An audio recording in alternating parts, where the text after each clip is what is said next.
So now, Ty, love to hear from you and your story and how that beard got so long. Funnily nothing. Well, it's sort of a bit to do with work, I guess. You get too busy and then you get too lazy to cut it.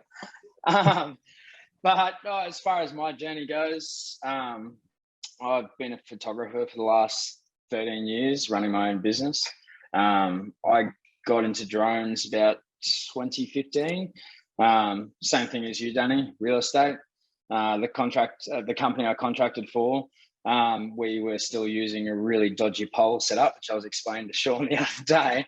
And I just went, screw this, I'm going to buy a drone because I'm going to get a lot more work with this. And that was the approach I took. And yes, it definitely did get a lot more work for a while there. But obviously, as you know, it's, not quite that simple as well. But that's where it all started with me. And moved on from there. A good friend of mine actually started Aerospace Australia. He was out of the Defence Force in air traffic control and a pilot as well, but as far as in Defence Force, air traffic control. And this was his, I guess, out of Defence Force plan to set up the company, and with all his aviation knowledge and things, to set it up and create this drone company. And his direction was pretty broad at that point. But he got me on board because my hours and flight time was much larger than his at the time. And I was essentially an asset to him. And we started from doing everything from just simple real estate photos still again, doing stuff with, we did a bit of work with Birdie and the Boral quarries, doing automated flights and capturing photogrammetry data to get all their volumetrics and stuff, which was where we started to get into things a little bit more interesting. And then Ben decided that he was he'd had enough of the drone industry. He decided that he wasn't keen to do it anymore, and that's where the lovely Sean and Kate came on board and purchased the company. And I've actually never been so excited to drop my own job and jump back into the employment world, if I have to be honest. Because the stuff that we're doing now and it's just insane. I mean, same thing you, Danny, doing the photogrammetry stuff and the 3D modeling and things like that has blown my mind. I did a lot of interior 3D modeling and stuff for a while using Matterport systems and things like that, and that blew my mind when that came around.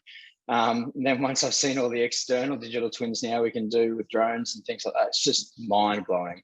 But I think it's also just a very exciting industry to be involved with. I mean, we've all discussed this in thorough that, really, as much as drones have been around for a while now and everyone knows what they are, the industry is really on the cusp of, pardon the pun, but taking off.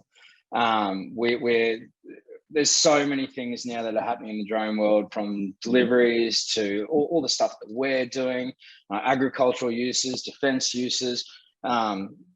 It's almost endless, the possibilities of where we can go with this. And we're at a point now where we're finally getting an opportunity to test all these things and see if they actually are real world applications. And that to me is just super exciting. In any avenue of the industry, I really genuinely find it very exciting. And I get to fly around essentially the cool toys as a job. Like, you can't really argue with that. But yeah, I'm pretty excited to see where it's all going anyway. So that's pretty much how I got from point A to B. Do you think some of your skills from your photography side are going to be useful? Oh, 100%. Look, end of the day, and we've discussed this, Sean, and there's a lot of people that have drone skills that may not have photography skills, and vice versa. And I do think they play a part in the industry. Not everything is just essentially clicking a button and it just works. Having all the knowledge of overexposing, underexposing apertures and shutter speeds and ISOs and all that kind of stuff that you learn from the photography industry, that you have to learn. Having the ability to apply that into the drone industry is still not many people can do that. I've encountered that a lot as a problem along the way with other drone pilots I've worked with through the years, that they don't have that skill set. So it's definitely something that's valuable to me and to the jobs I do as well. Yeah, it'll be really cool to kind of see you sharing some of those skills. I think, as we've all talked about, when people get in the air and fly a drone, just understanding some of those prereqs in taking a photo, I think is Oh, quite useful. 100%.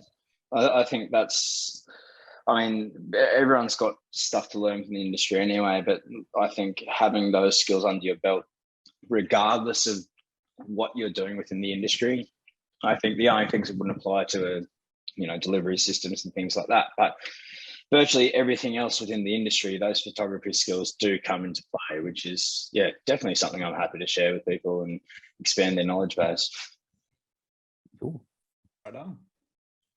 Oh, and for future reference too, I'm based in the Sunshine Coast in Queensland, so I'm up in the north. That's why you're smiling more than some of us. Yeah, it's never been a better time to be a Queenslander. The only time to be a good Queenslander. Maybe it could be a good Q&A for social media. Guess where we're from. Take a screenshot. Cool. Thanks, Ty.